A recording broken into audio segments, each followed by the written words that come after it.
So we need to get the facts straight. How does this virus work? How does it transmit? Where does it want to go? And let's protect ourselves. I'm Dr. Peter Lin. I'm a family physician in Toronto, Canada. The coronavirus is a family of viruses that can cause as mild things as just a common cold, all the way up to SARS or MERS. These are these bad pneumonias that we're talking about. And basically what these viruses are, they look like a tennis ball with all these spikes sticking out of it.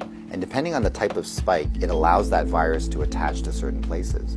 So some viruses, they have the spike that attaches to your nose. So basically you just get a common cold. But the SARS virus and this new virus that we're talking about has the spike that allows it to attach to the cells in your lung. And when it attaches there, it puts in information to make photocopies of itself. So it uses our equipment to make more viruses. I'm declaring a public health emergency of international concern over the global outbreak of novel coronavirus. Most of the coronaviruses live in animals. In this particular case, it was from Wuhan. There was a fish market where they were selling live animals. And the thought is that the virus was in a live animal, then it crossed into a human. But then what we found was that people were getting sick in terms of healthcare workers, in terms of family members that were looking after them, which now meant that the virus can pass from human to another human. Just like all viruses, it needs to reach a target, which is your lung. And it has to get there with your help. It has no feet and no wings. So therefore it needs us to move it there. So that's why we keep saying, don't hang around sneezy people because you're gonna breathe it in. And don't touch your face because that's how the virus is gonna get in. The masks are helpful, but they're not necessary because they're leaky. The ones that you and I buy basically have pockets here, so therefore the virus can get in. What the masks really do is they stop us from touching our face. If you're sick, we tend to mask you, so therefore you're not spewing out the viruses to other people sitting around you.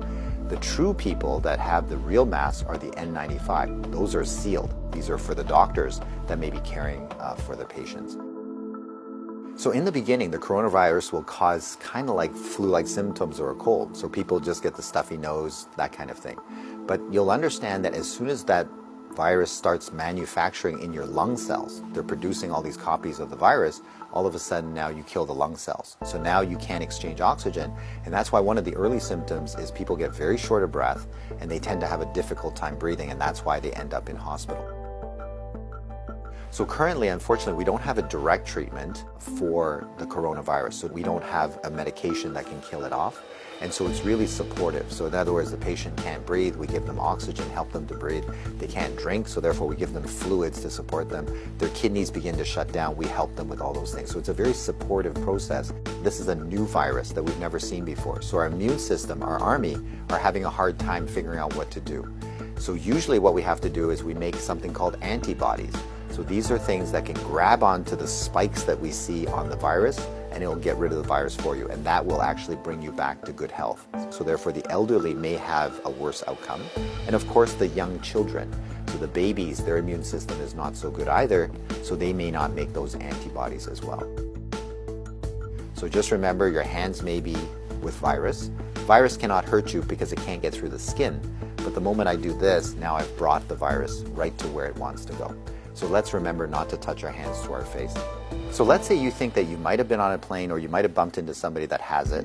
What should you do? So the first thing is to contact a healthcare worker to tell them that potentially you have it. If you're feeling symptoms and you're going to go into a facility, call ahead. Okay, so whether you're calling the paramedics or whether you're calling the hospital or your doctor, just mention that you were on a flight.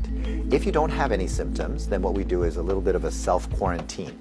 In other words, we can just keep you away from other people, and so you don't go into parties, don't go with your friends, don't go into public transportation.